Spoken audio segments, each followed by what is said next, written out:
Bonjour, alors nous nous retrouvons aujourd'hui pour une nouvelle vidéo et un nouveau jeu concernant la conscience phonologique.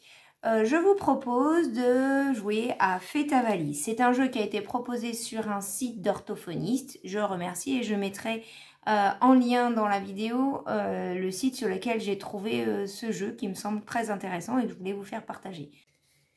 Alors, ce jeu se compose de petites valises qui sont comme ceci, auxquelles sont identifiées une lettre. Ici, dans l'exemple présent, c'est pour distinguer des sons complexes, enfin un peu compliqués à distinguer, qui sont le son pe, de, te, be. Évidemment, on peut simplifier ce jeu en modifiant ces lettres-là et en mettant des sons beaucoup moins semblables, moins proches, pour simplifier.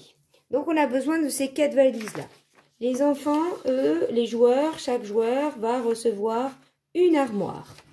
Dans ces armoires, on va y déposer des étiquettes, des objets, des étiquettes représentant des objets.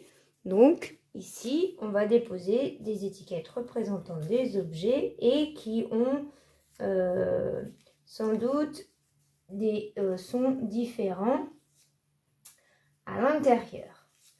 Alors, par exemple, je vais avoir besoin d'un dé. Sur ce dé apparaissent les différentes lettres que l'on veut faire travailler, le P, le B, le T, le D, en tout cas les sons que l'on veut faire travailler, une valise et un petit nuage qui est la représentation de cette image-là et des pièces du puzzle qui sont ici. Les joueurs jouent ensemble. On gagne ensemble ou on perd tous ensemble. Le principe, il est celui-ci. On lance le dé. Et on tombe, par exemple, sur la lettre B. L'élève qui tombe sur la lettre B dit « j'ai la lettre B » et il fait le son B. Je cherche dans mon armoire si j'ai un mot qui contient le son B. L'élève retrouve dans son armoire le son B et le dispose dans la valise qui contient le son B et la lettre B.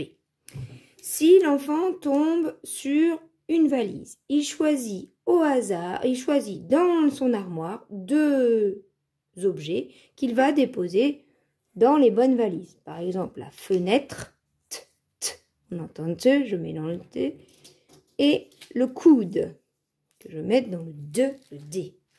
Si par contre il tombe sur un nuage, alors il va prendre une pièce du puzzle qu'il va déposer sur le modèle. Une fois que le modèle est totalement recouvert, et que les armoires sont encore pleines, alors l'équipe a perdu. Si toutefois les armoires sont vides, alors avant que le puzzle ne soit terminé, alors l'équipe a gagné. Voici le principe du jeu. Donc voilà, c'est un jeu que l'on peut jouer à 2, à 3, à 4, selon le nombre d'armoires que vous mettez en place.